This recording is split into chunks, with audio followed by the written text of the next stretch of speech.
Вместо черно-белого жезла и папки с различными материалами и документами – праздничные наборы со сладостями и игрушками. В гости к большой и дружной семье Оздоевых. Сотрудники госавтоинспекции не могли прийти с пустыми руками. Ну что мы тебе принесли? Что они тебе принесли? С работы пришли. Возьмешь, Мишка? Возьми. Мадина Оздоева потеряла супруга год назад. Умара Оздоева не стало из-за проблем с сердцем. Он был инспектором дорожно-патрульной службы, верный товарищ, ответственный сотрудник, хороший отец и муж. Таким он запомнился всем. Поэтому 5 его детей в канун Нового года и в годовщину со дня смерти коллеги просто не могли оставить без внимания.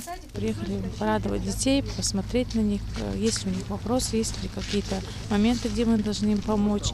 Оказали немножко помощь и просто мы не можем забывать своих сотрудников. Они были с нами в ряду, работали с нами бок о бок, поэтому, когда их не становится, мы не должны забывать о семьях, которых они оставили. У меня 5 детей, 4 девочки, 1 мальчик. Завтра будет год, как не стало мужа.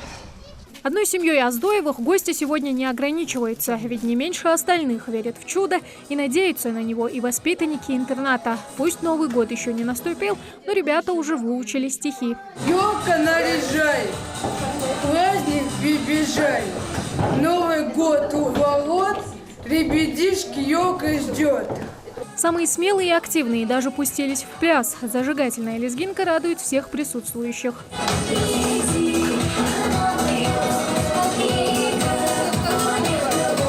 Но не все ребята могут встретить гостей веселыми танцами и стихами. Есть здесь и те, кто буквально прикован к кровати. Их гости навещают в палатах. В доме-интернате обучается, а еще одновременно проходят лечение более 20 детей с различными диагнозами.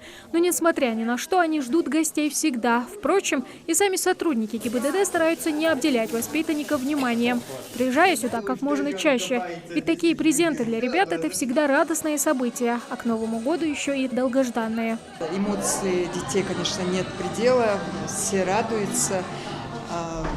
Конечно же, они ждут чуда, они чувствуют этот Новый год, наверное, они каждый день спрашивают, придет к нам сегодня Дед Мороз со Снегурочкой, принесут нам подарки. Конечно, принесут, хотя в день 2, 3, 4 учреждения, школы, колледжи посещают с подарками, хотя бывают люди, но для них каждый, кто их посещает, каждый гость, для них как будто бы новый.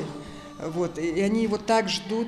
Они особо требуют себе большего внимания, они более ранимые даже ко всему происходящему. Они ждали нас в гости. Сегодня мы оказали им маленький праздник, пришли к ним, побеседовали с ними. Они порадовались, конечно же, видели улыбки на их глазах. Я думаю, что нам нужно брать пример с них, потому что их внутренний дух не дает им сдаваться, и они борются со своими болезнями и радуются каждой мелочи, которая происходит вокруг.